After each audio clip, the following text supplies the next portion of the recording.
ಇಲಾಖೆ ಎಂಟಿವಿ ವೀಕ್ಷಕರಿಗೆ ಸ್ವಾಗತ. ಹುಣಸಗಿ ತಾಲೂಕಿನ ಇಸ್ಲಾಂಪುರ ಹತ್ತಿರವಿರುವ ಗ್ಲೋಬಲ್ ಶಾಲೆಯಲ್ಲಿ ಮಾತೃವಂದನಾ ಕಾರ್ಯಕ್ರಮ ಜರುಗಿತು.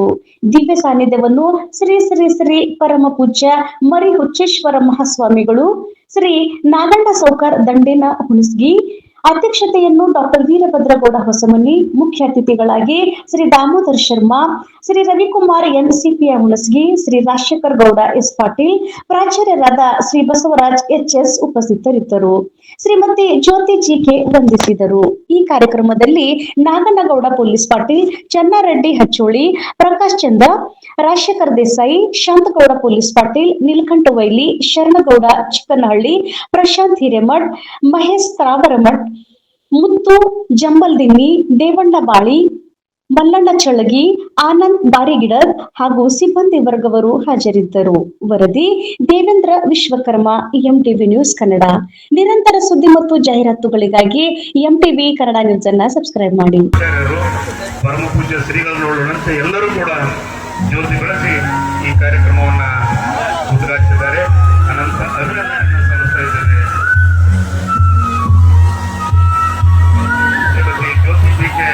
ನಿಮ್ಮ ಮಕ್ಕಳಿಗಾಗಿ ಶಾಲೆಯನ್ನು ಬೆಳಗಿಸುವ ಪ್ರಯತ್ನ ಮಾಡುತ್ತಿರುವ ಪುಣ್ಯಾತ್ಮ ವೀರಭದ್ರಗೌಡರು ಧನ್ಯವಾದ ಹೇಳಬೇಕಲ್ಲ. ನೀವು ಎಂಥವರೆಲ್ಲ ಬಂದವರು ಈ ಶಾಲೆಗೆ ನೆನಪಿಟ್ಟುಕೊಳ್ಳಿ.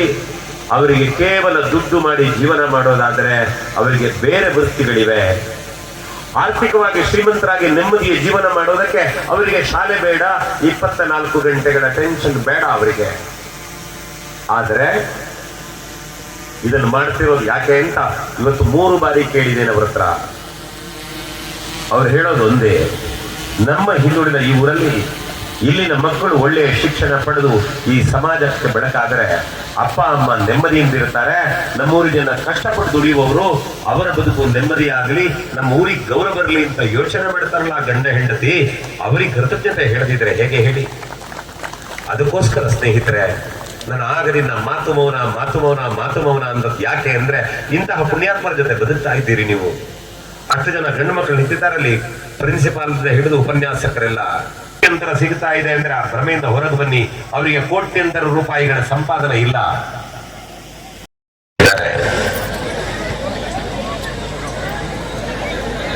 ನಿಮ್ಮ ಮಕ್ಕಳ ಮುಖವನ್ನು ನೀವು ನೋಡಿದ್ರೆ ಅಥವಾ ಪರಸ್ಪರ ನೀವು ಮುಖವನ್ನು ಅವಲೋಕನ ಮಾಡಿದ್ರೆ ಆರಂಭ ಆಗ್ತವೆ.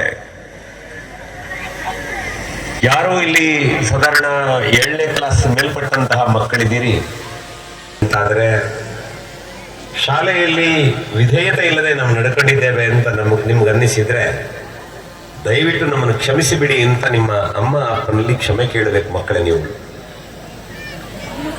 ಯಾಕೆ ಅಂದ್ರೆ, ಒಬ್ಬಾಕೆ ತಾಯಿ ಒಂದು ಮಗುವಾಗಿ ಮಾಡಿದ ತ್ಯಾಗದ ಕಥೆಗಳು ಅನೇಕ. ಪ್ರಾಯ ಇವತ್ತು ಇದು ಮೊದಲ ಕಾರ್ಯಕ್ರಮ ಆದದ್ರಿಂದ ನಿಮಗೆಲ್ಲ ಸ್ಪಂದಿಸುವುದಕ್ಕೆ ಸ್ವಲ್ಪ ಕಷ್ಟ ಆಗಿರಬೇಕು. ಕೊಡ್ತಾ ಹೋದ ಹಾಗೆ ಇದು ಯಾಕೆ ಏನು ಅನ್ನೋದು ನಿಮ್ಗೆ ಅರ್ಥ ಆಗ್ತದೆ. ಏನೇ ಇರಲಿ, ಇವತ್ತು ನಿಮ್ಮ ಮನೆಯ ಮಗು ನಿಮಗೆ ಪಾದ ಪೂಜೆ ಮಾಡಿತು, ನಿಮ್ಮ ಮನೆಯ ಮಗು ನಿಮ್ಮ ಕೊರಳಿಗೆ ಮಾಲಾರ್ಪಣೆ ಮಾಡಿದಾಗ ಮಾಡೋದ್ರಲ್ಲಿ ಸರ್ ಒಂದೇ ಸಾಕು ನಮ್ಗೆ ಅವ್ರು ದೇವರು ಅಂತ ಹೇಳಿ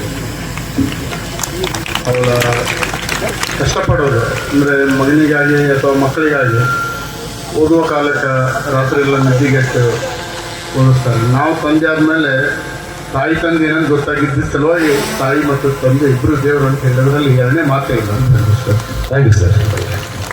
ಮತ್ತೆ ಇವತ್ತು ನನಗೆ ಅನ್ನಿಸ್ತದೆ, PUCಯಲ್ಲಿರುವಂತಹ ಅನೇಕ ವಿದ್ಯಾರ್ಥಿಗಳು ಮತ್ತು ಅವರ ಪೋಷಕರು ಬಂದ ಸಂಖ್ಯೆ ಕಡಿಮೆ ಅಂತ ಅನ್ನಿಸ್ತದೆ ಸರ್. ದಯವಿಟ್ಟು